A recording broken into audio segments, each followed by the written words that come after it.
দূর দূর, হঠাৎ করে কেন যে এত চুল ঝরছে বুঝতেই পারছি না। কতদিন হয়ে গেল চুল ওঠা আর থামছেই না। না, এমন হতে থাকলে তো মাথায় টাক পড়ে যাবে। না না না, আজ রাজবৈদ্যের কাছে পরামর্শ নিতে হবে। কি ব্যাপার মহারাজ, আজ আপনাকে এমন চিন্তিত দেখাচ্ছে কেন? জীবনে বড় দুঃখ গোপাল, মন মেজাজ একদম ভালো নেই। সে কি, কি হয়েছে মহারাজ? গোপাল থাকতে দুঃখ কিসের? আর বলো না, মাথার চুলগুলো আজকাল ঝড়ে পড়া পাতার মতো পটপট করে ঝরে যাচ্ছে। আমি তো জানি কেন এমন হচ্ছে, কিন্তু এখনই মুখ খুললে চলবে না। আর একটু বেশি বিপদ বাড়লে তখন মাঠে নামবো। তাই বলুন। এ তো খুব ছোট ব্যাপার, চুল ঝরলে টাক পড়বে, আর সেটা পড়া কত ভালো জানেন? কথায় আছে, যত বড় টাক তত বেশি টাকা। তুমি চুপ করো তো বাপু। যদি টাক থাকলেই টাকা হতো, তাহলে তোমার টাকা কোথায়? যেটা বোঝো না সেটা নিয়ে কথা বলো না। তাই না তাই, মহারাজের ঝরছে চুল, চিন্তার ভাঁজ মাথায়। গোপাল যতই চেষ্টা করুক, চিড়ে ভিজবে না কথায়। তোমরা সকলে থামো তো দেখি। ও রাজবৈদ্য, তুমি এর কিছু উপায় বলো। আগে মহারাজ, অনেক সময় দেহে ওই লৌহের পরিমাণ কমে গেলে এমন চুল ঝরে। আপনি বরং পালং শাক, ওই কিশমিশ, কলা ও আরো কিছু ফল আমি বলে দিচ্ছি, সেগুলো বেশি করে খান। আচ্ছা আচ্ছা আচ্ছা, তবে তাই করে দেখি।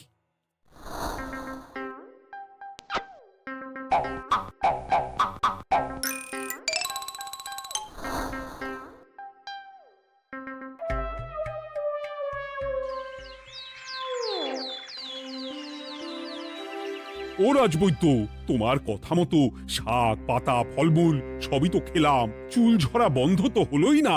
তো জানতামই এমন হবে। কিন্তু মহারাজ, এমনটা তো হওয়ার কথা নয়। কিন্তু হচ্ছে তো। আরে আমার সাধের চুল, কোথায় চলে গেলি সব? এর জন্য তুমি দায়ী। তুমি এর জন্য শাস্তি পাবে বৈদ্য। আমাকে আমাকে ক্ষমা করে দিন মহারাজ, এমনটা হবে এ তো আমি ভাবতেই পারিনি। কিছু মনে করবেন না মহারাজ, ছোট মুখে বড় কথা বলছি, কিন্তু সত্যি এখানে রাজবৈদ্যর কোনো দোষ নেই। ওকে শাস্তি দেওয়াটা ঠিক হবে না মহারাজ। দেখেছেন মহারাজ, গোপালের সাহসটা দেখেছেন? আপনার মুখের উপর কথা বলছে। তা বলি, তুমি যখন এতই বোঝো, তাহলে নিজেই একটা আস্ত লোহা খেয়ে দেখো না, তোমার মাথায় চুল গজাচ্ছে কিনা।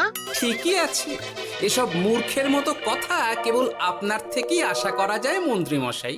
মহারাজ, আপনি বিচক্ষণ মানুষ, আমার শুধু অনুরোধ, আরেকবার ভেবে দেখবেন। ঠিক আছে, রাজবৈদ্যকে আমি শাস্তি দেব না, কিন্তু সকলের জন্য আমার একটা ঘোষণা আছে। কি ঘোষণা? আমার এই কঠিন সমস্যা যে দূর করে দিতে পারবে, তাকে আমি বিশেষ পুরস্কারে ভূষিত করব।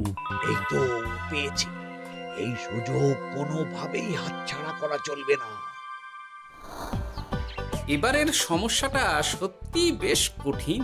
কি করলে যে মহারাজের চুল পড়া বন্ধ হবে সেই উপায় মাথাতেই আসছে না। হঠাৎ করে কেন যে এমন হলো কে জানে।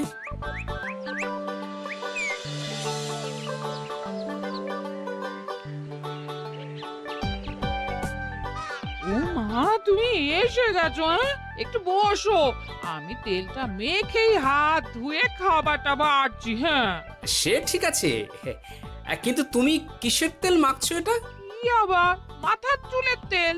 এখানেও চুল, ওদিকে মহারাজেরও চুল ঝরে পড়া নিয়ে আমরা সবাই হিমশিম খাচ্ছি গিন্নি। আরে, মহারাজের অত সুন্দর কালো চুলগুলো ঝরে যাচ্ছে, এ তো ভারী দুঃখের কথা। সে আর বলতে। ওই জন্যই তো আমি বাবা মাথায় এই জড়িবুটি তেল মাখি। এতে চুলের গোড়া শক্ত করে, চুলকে ভালো রাখে, নতুন চুল গজায় সব। হ্যাঁ। কি কি বললে? নতুন চুলও গজায়? সত্যি? হ্যাঁ। বাহ, তাহলে আর চিন্তা কি? আমাকে এই তেলটা একটু দিতে পারবে গিন্নি? মহারাজকে দিয়ে আসি। উনি বলেছেন যে ওনার সমস্যা দূর করতে পারবে তাকে উনি পুরস্কার দেবেন। উমা, এই তাই নাকি? এ তো দারুণ ব্যাপার গো। নাও নাও নাও, তেলখানা নিয়ে মহারাজকে কাল দিয়ে এসো তাহলে। আর জানিয়ে দিও, দিনে 2 বার কিন্তু তেল মাখতেই হবে। হ্যাঁ, আচ্ছা ঠিক আছে।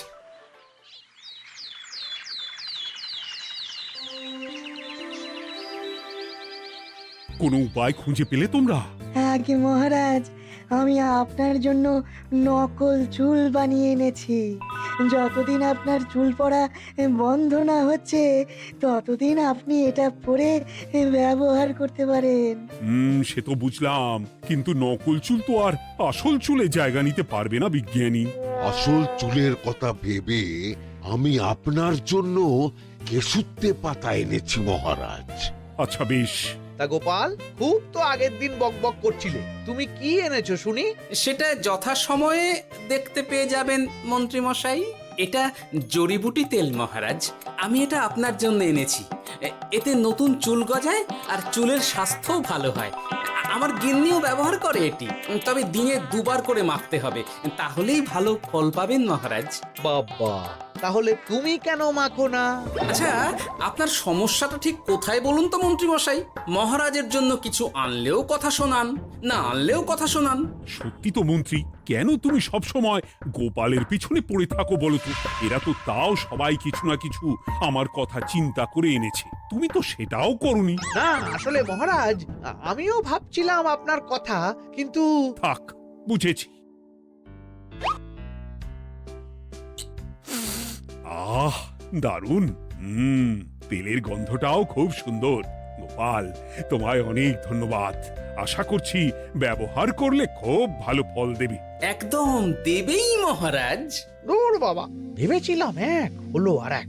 কোথা দিয়ে যে গোপালটা মাঝখান দিয়ে এসে নাক গলিয়ে ঢুকে পড়ে, খুব শক্ত পুরস্কার নেওয়ার। দেখাচ্ছি মজা।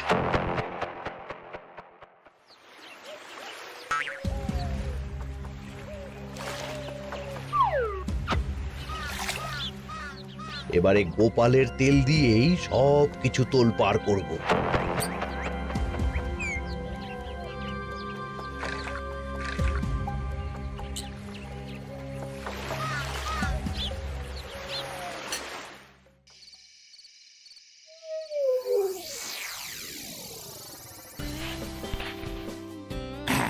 ব্যাস, হয়ে গেল 2 বার মাখা। গোপাল বলেছিল এতেই ভালো ফল পাবো, কিন্তু এখন মাখার পর মাথাটা কেমন জ্বালা জ্বালা করছে মনে হচ্ছে। হয়তো নতুন চুল গজাবে বলে এমন হচ্ছে। কাল সকালে বোঝা যাবে। এতক্ষণে বোধ হয় ছোট ছোট চুল গজিয়েই গেছে। কি এটা চুল গজানোর তেল ছিল নাকি পড়ে যাওয়ার?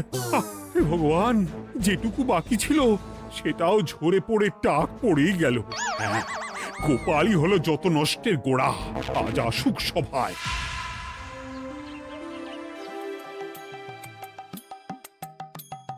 এই যে এখন এলেন উনি।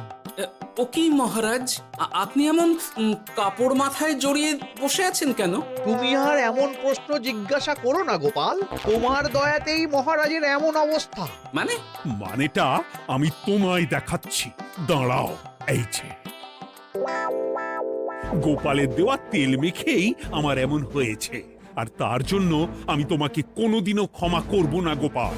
বিশ্বাস করুন মহারাজ, আমার গিন্নিও মাখে এই তেল, কিন্তু এমন কিছু তো এখনো পর্যন্ত ঘটেনি। আমি আর কিচ্ছু শুনতে চাই না। আমার মাথা ভর্তি চুল আমি ফেরত চাই। যতদিন না আমার মাথার সব চুল ফিরে আসছে ততদিন আমি তোমার মুখও দেখতে চাই না। মহারাজ, আপনার কোনো চিন্তা নেই, আমি তো আছি। এবার এই সমস্যার একটা সমাধান আমি করেই ছাড়বো। কি ব্যাপার, মন্ত্রী মশাই এত লাফাচ্ছে কেন? এসবের পেছনে আবার ওনার হাত নেই তো? না, ব্যাপারটা পরে দেখতে হচ্ছে।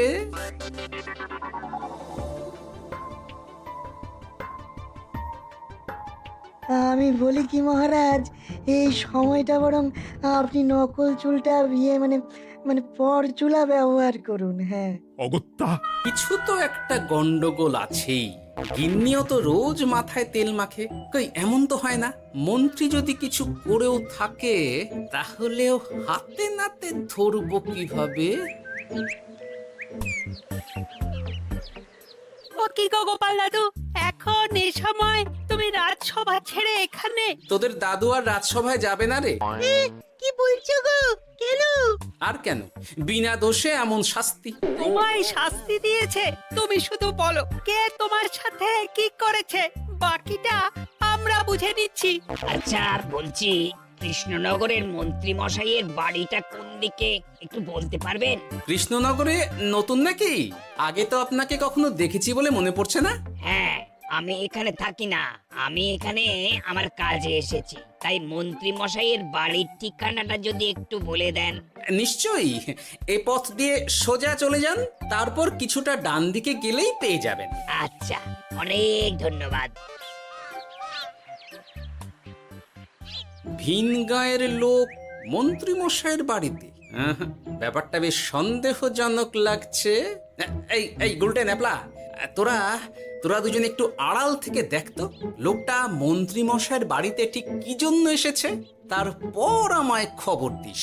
ঠিক আছে গোপাল দাদু। তোমার আবার এখানে আসার কি দরকার ছিল? আমি তো বলেছি যে আমি ঠিক গিয়ে তোমার পাওনা গন্ডা মিটিয়ে দেবো। মিটিয়ে দেবে? কতদিন হয়ে গেছে জানেন? দেখো, হয় আমার কীটনাশক আর সার সব ফিরিয়ে দিন, নয়তো আমার জিনিসের দাম মিটিয়ে দিন। কীটনাশক, সার আর কি করে ফেরত দেবো বলো? ও তো সব পুকুরের জলে মিশে গেছে। ওসব আমি জানি না, আমার পাওনা গন্ডা মিটিয়ে দিন, ব্যাস। চল চল, এখনই তাহলে গোপাল দাদুকে গিয়ে সব জানাই। চল চল। দাদু, ও গোপাল দাদু। তোরা এসে গেছিস? আয় আয় আয় আয় আয়। মন্ত্রী মশাইয়ের মুখ থেকে অনেক খবর পেলাম। তাই নাকি? কি শুনি? মন্ত্রী মশাই ওই লোকটার কাছ থেকে অনেক কীটনাশক সার নিয়েছে, কিন্তু এখনো জিনিসের দাম মেটায়নি। হ্যাঁ, ওই জন্যই তো মন্ত্রী মশাইয়ের উপর লোকটা খুব লেগেছিল, হুমকিও দিয়েছে 1 সপ্তাহের মধ্যে জিনিসের দাম সব মিটিয়ে দিতে হবে। তাই নাকি? কিন্তু কীটনাশক সার নিয়ে মন্ত্রী মশাই কি করবে? সেটা তো বলতে পারবো না দাদু। তবে হ্যাঁ, মন্ত্রী মশাই ওই লোকটাকে বলছিল যে ওই সব কীটনাশক সার পুকুরের জলে মিশে গেছে। কি বললি? পুকুরের জলে? আচ্ছা, এবার দুয়ে দুয়ে 4 করা গেল। অনেক ধন্যবাদ রে তোদের। বল বল, তোরা কি খাবি? কিচ্ছু লাগবে না গোপাল দাদু, তবে ভোলা বয়ের আর মিষ্টি খাওয়ালে। আচ্ছা আচ্ছা। কি করে যে মহারাজকে আসল ব্যাপারটা বোঝাই, কিছু তো একটা উপায় বের করতেই হবে। তা বলি বাবা, রাজসভায় যেতে হবে না বলে কি সারাদিন এইভাবেই শয়নে শয়নে দিন কাটাবেন বাবা? হ্যাঁ, উপায় পেয়ে গেছি। বুঝলে গিন্নি, আমাকে একটা জায়গায় যেতে হবে, বুঝলে? তারপর ওখানে যদি কাজ হয় তাহলে আগামীকাল রাজসভায় আমি যাব। কিন্তু তুমি যে বলেছিলে তোমার এখন ছুটি। হ্যাঁ, কি আর করি বলো, গুরুত্বপূর্ণ একটা কাজ, তাই যেতেই হবে। আচ্ছা যাও। ওই গো বিজ্ঞানী, আরে গোপাল যে, বলো। এই যে বিজ্ঞানী, একটা বিশেষ দরকারে তোমার কাছে এলাম, বুঝলে? হ্যাঁ, বলোই না। আচ্ছা, এই দূষিত জলকে কিভাবে আবার পরিশুদ্ধ করে বলতে পারবে? কেন পারবো না? জলের মধ্যে একটু চুন আর ফটকিরি দিয়ে দিলেই জল আবার দূষণমুক্ত হয়ে যাবে। তবে ওগুলো দেওয়ার পর কিছুদিন সেই জলকে ব্যবহার করা বন্ধ রাখতে হয়। হ্যাঁ। আচ্ছা আচ্ছা, অনেক ধন্যবাদ, আসি তাহলে। হ্যাঁ,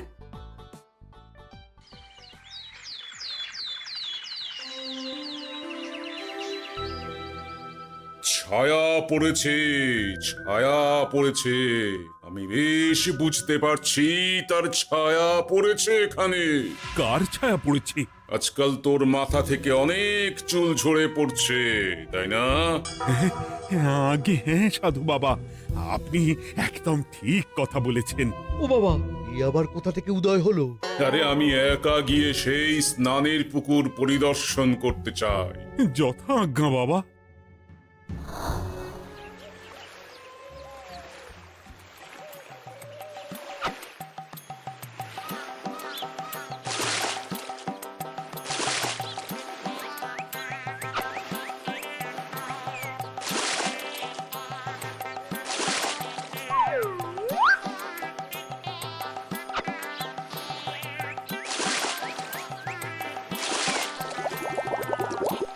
যাক বাবা, মোটামুটি সপ্তাহখানেক এভাবে থাকলেই পুকুরের জল আবার আগের মতো পরিষ্কার হয়ে যাবে।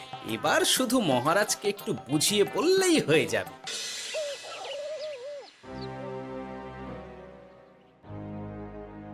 কি বুঝলেন সাধু বাবা?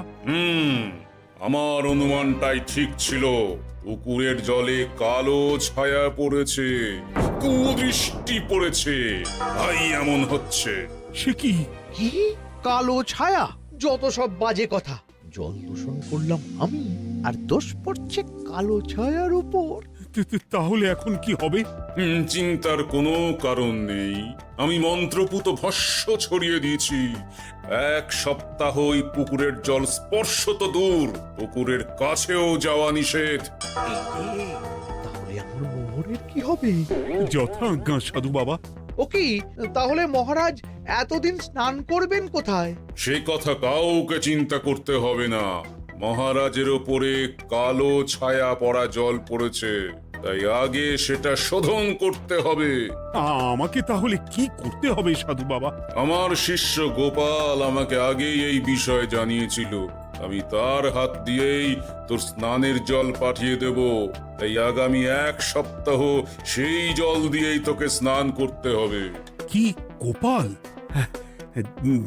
দেখছো তো মন্ত্রী, গোপাল আমাকে কত ভালোবাসে। আমি ওকে কত কথা শোনালাম, কিন্তু না না না না, কাল থেকেই আমি আবার গোপালকে রাজসভায় ডেকে আনবো। আমি আসছি, আমার কাজ হয়ে গেছে। আর হ্যাঁ, তোর স্নানের পুকুরের চারিদিকে প্রহরীর বন্দোবস্ত কর। কাক পক্ষীও যেন ওখানে প্রবেশ করতে না পারে। আচ্ছা বাবা, আচ্ছা।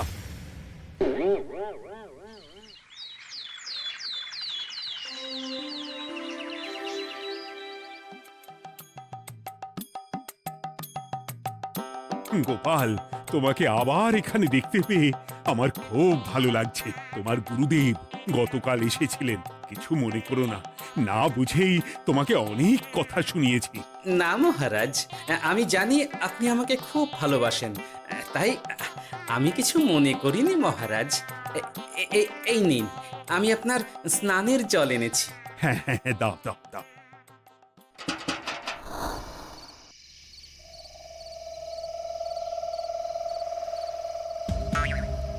ও বাবা, পুকুরের কাছে যে গিয়ে দেখবো সেও উপায় নেই। চারপাশে প্রহরীতে ভর্তি। তাহলে কি সত্যি সত্যি কালো ছায়া পড়েছে? ভালোই হলো, পাওনাদারকে বলে দেবো কীটনাশকটা জালি ছিল। হি হি।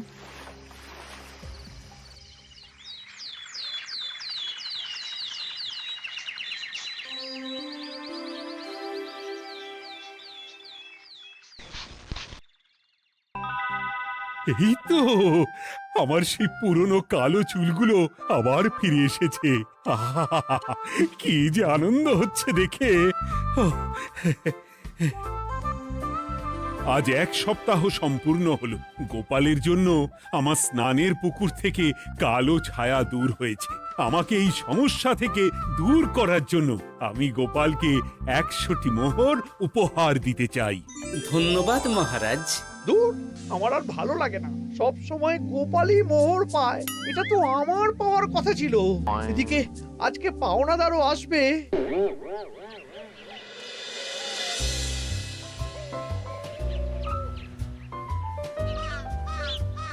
গোপাল দাদু, ওই লোকটা এসে গেছে। আচ্ছা, আসছি। এটা তো মন্ত্রীর বাড়ির দিকে রাস্তা। আমরা তাহলে এদিকে কেন যাচ্ছি গোপাল? আপনার পুকুরের আসল রহস্যটা কি সেটা আপনি জানবেন না মহারাজ? মানে নিজের চোখেই দেখুন, তাহলে বুঝতে পারবেন। আর একটু সময় দাও আমায় ভাই, এমনিতেও তোমার কীটনাশক কোনো কাজের নয়। কি এখন এসব কথা? আর একদিনও সময় দিতে পারছি না। একটু বোঝো, একটু। সব আমি মহারাজের পুকুরের জলে মিশিয়ে দিয়েছি। মন্ত্রী, তুমি তাহলে সেই কালো ছায়া? মহারাজ, আপনার পর্দা ফাঁস হয়ে গেছে মন্ত্রী মশাই। তুমি তাহলে সবটা জানতে? একদম প্রথম থেকে। রে, খুব জোর ফেঁসেছি। এদিকে পাওনাদার, ওদিকে মহারাজ, এইখান থেকে কেটে পড়তে হবে। ই! গন্ডগোল করে আবার পালানো হচ্ছে কবে রে? বলো, কেন করেছিলে?